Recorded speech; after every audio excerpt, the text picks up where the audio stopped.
eradication almost of all of the algae in such a short period of time.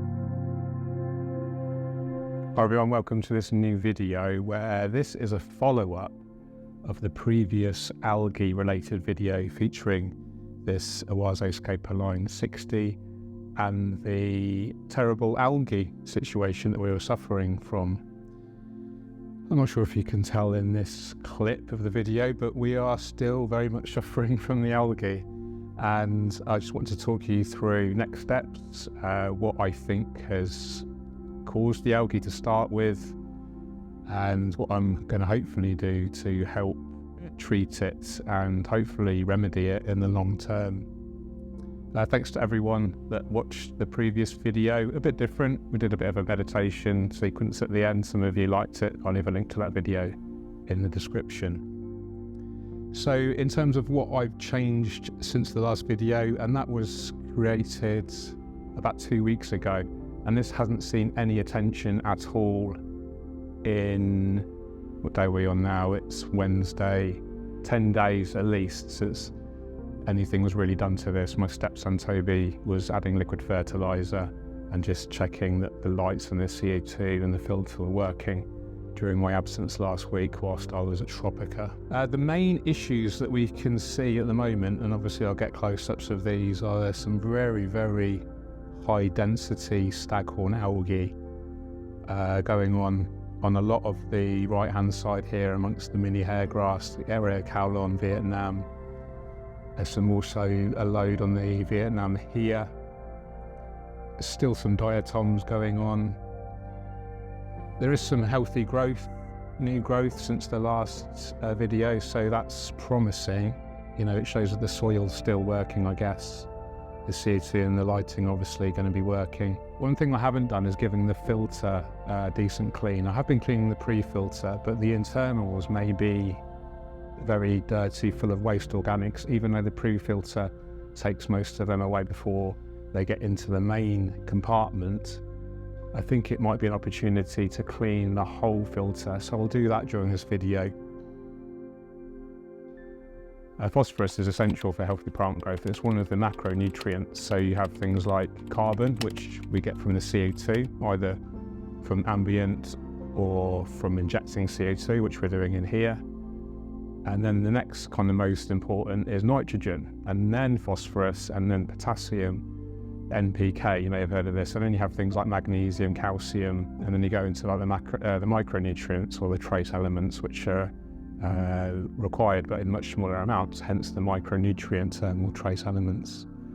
So there is a lot of anecdotal evidence that suggests excess phosphate can cause algae, even in planted aquariums, especially if the nitrogen and the phosphorus balance are out. There's something called the Redfield ratio, and this has kind of been attempted to be debunked by people like Tom Barr, but there's other folk that really are advocates of this kind of concept. But I guess it's one of those things where you just practice, practice your own stuff and then observe it in your own environment, and I think that's the best way to kind of get your own understanding of things. You can do all the theory and all the reading that you like, but unless you're actually putting it into real-time practice, then you don't really get the full idea. So I'll give the pre-filter obviously a clean. I'll clean the whole canister filter in old aquarium water so we don't lose that biological filtration.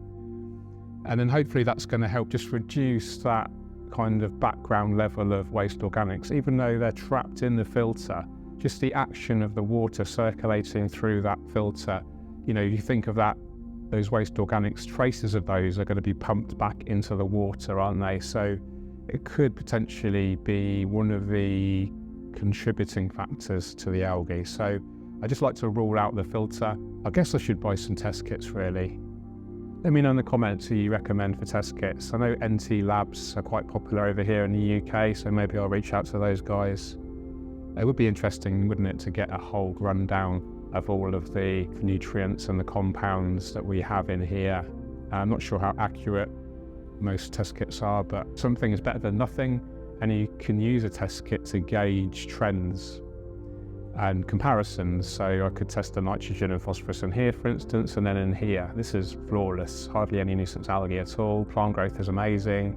conversely in here, obviously seeing some issues. So by comparing the water values, it'll be interesting to note any differences. I did plant some more species. So I did plant some Myriophyllum matagrocensa from 1-2 Grow. Most of that's melted, which is disappointing. I also planted some Helanthium tenellum green, which I think is showing new signs of growth, although we do have a floating portion up there. I do have one more species that I'm going to plant today, and that is the Sagittarius subulata.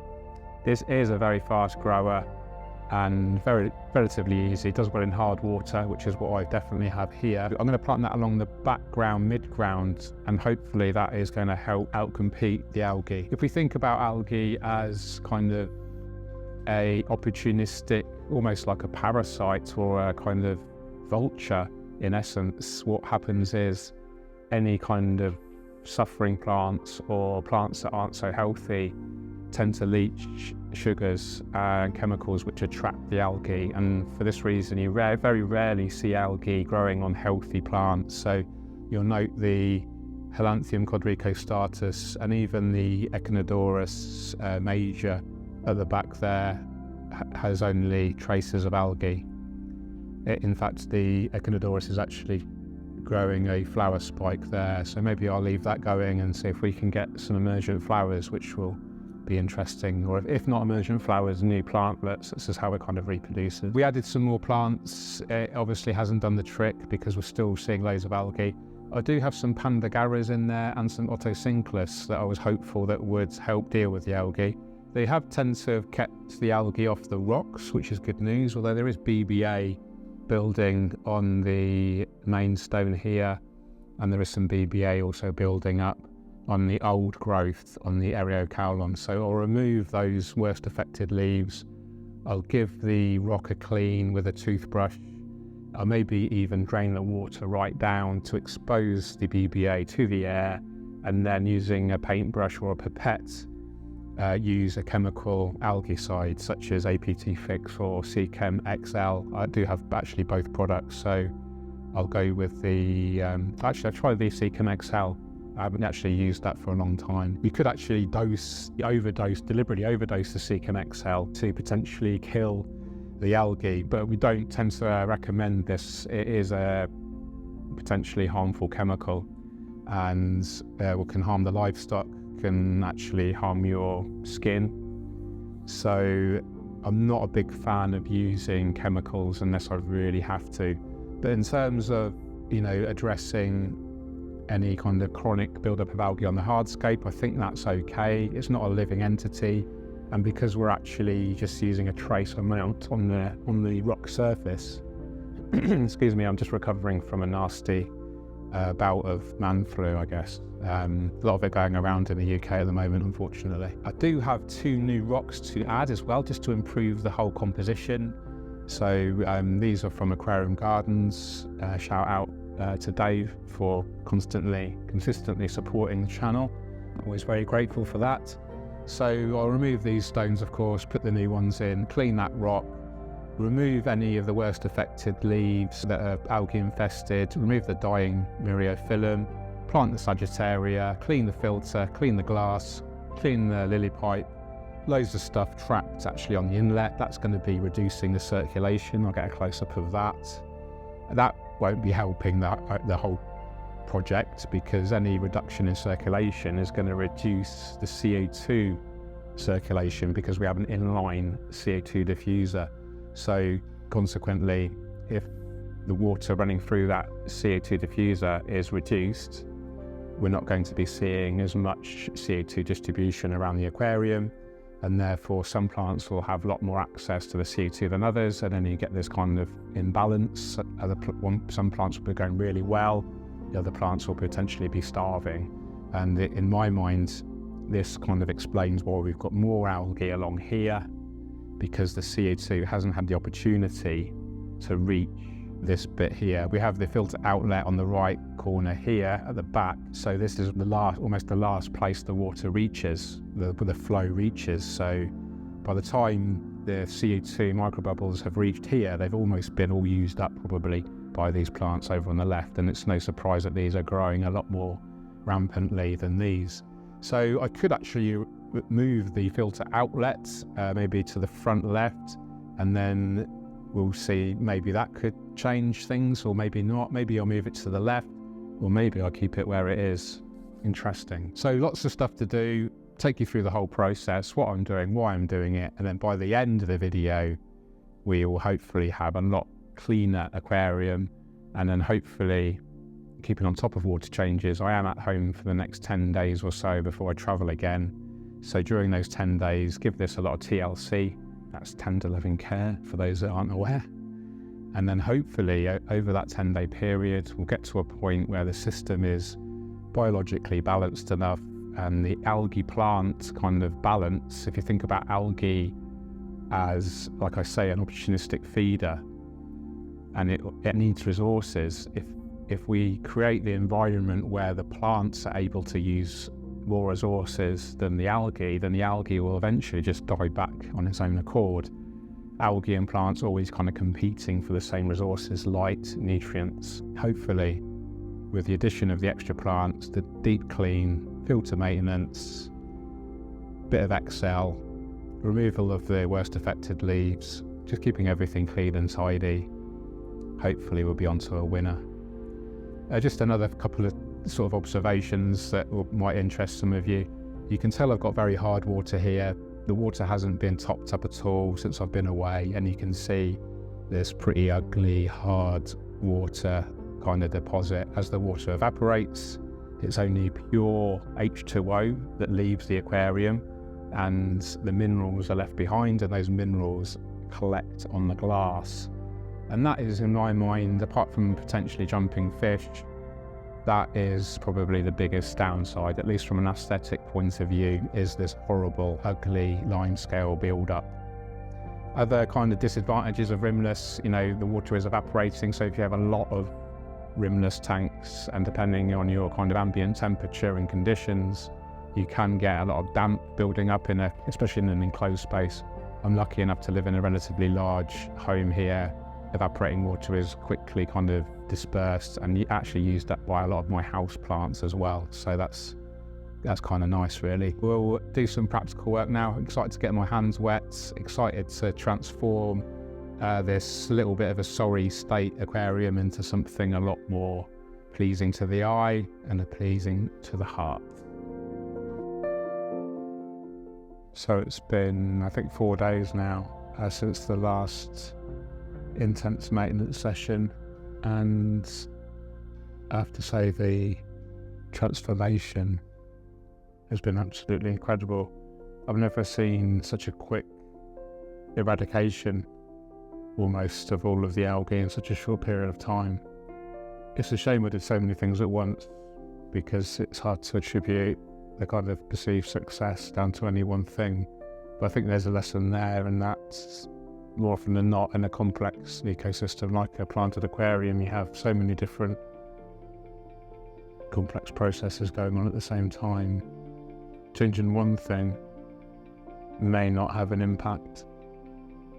So what I did do, in addition to what we talked already in the video, with regards to deep cleaning of the filter, clean the rocks, swap the rocks over, in fact to change the whole main stone composition. There was a piece of dragonstone underneath to act as a support, which I didn't like to see in there, nor even know there was in there. So I took that out, I put another piece of flat mini landscape rock, and then actually mounded up the soil a little bit more, probably used 1 litre or 2 of soil, and then replanted all of the Eriocaulon. Also added some Hygrophila polysperma. Now this is going like a pinky red colour, which is really interesting to see. Also some Ludwigia rubens red, which I just had throwing it in another tank over there and just thought I'd pop it in here. So it's added this really lovely, more complex, fun, colourful composition. That in combination with the Echinodorus major in the background, which with quite a broad texture. We've got the flower spike there. Also added some floating plants with the Amazon fogbit to fill up some of the empty upper space here. And then impulsively bought some platies for it.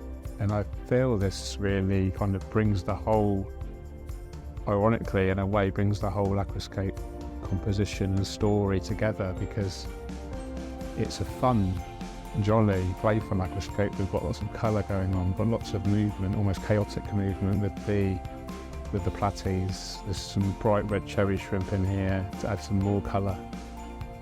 We've got the garras, which are constantly grazing and swimming around. We've got the ottos to deal with, the building up on the rock and the glass. They probably will transport those into my 400 scene, because there probably won't be enough algae in here for them in the long term. But it's just a very different kind of vibe to the usual Iwagumis we see. They're often minimalist, using just one or two plant textures. Certainly no big background Echinodorus or bold use of colour and textures like we have here. I really love the overall mix of the spikiness, with all the way from the smallest texture of the mini hairgrass through to the tenellum green. There's actually tenellum red in there, Quadricostatus, Sagittaria, Echinodorus major, Aerocalon Vietnam, and now with the stem plants of the Ludwigia and the Hygrophila, it's got past that point, I think, hopefully, of tipping the balance in favour of the plants. So the plant mass that we've got in here, and the combination of fast growers such as the Polysperma and the Ludwigia, big root feeders like the Echinodorus, actually added some nutrition capsules to those as well. Extra nutrient uptake with the floaters. They might not stay in here in the long term, but I quite like the way the roots dangle down and add an extra aesthetic which we're not normally using in aquascaping. I don't normally deliberately use floating kind of roots as an aesthetic impact, so that's really different to see. Some dying algae here, it's actually turned pink. So I did those at the beginning. I cleaned the rock and then added some Secam Flourish XL, and then I also added a capful after the huge maintenance session, which I think has helped wipe the algae out. I wouldn't usually use Secam Flourish XL as a deliberate algaecide, but as a temporary measure, and I think just as an experiment to see if it does work, I'm very pleased to say it does. I won't use it habitually, because I think it's important to address the cause of the algae and not just the symptom. But in this case, we know what we're doing. We're aware of the situation. You know, we know that we didn't probably have enough healthy plant mass in there to start with. So by adding that, cleaning the filter, adding the Secam Flourish XL, those different types of algae eaters, even the platies, are going to help keep the surface scum clean. They tend to eat the biofilm from the surface, which is really cool. I think the whole process for me has been really interesting. I've learned loads. I really like this different aesthetic that we've got with the Iwagumi here, and the playfulness of the scapes. Iwagumi tends to be a bit more, I kind of see them as a bit more serious, but the hobby needs to be enjoyed for different reasons, I think, and having fun, learning along the way. I think it's just another way we can really appreciate the beauty of what we're doing with this hobby. So I'll leave it there. Thanks for watching. Hope you enjoyed it. Take care. Cheerio.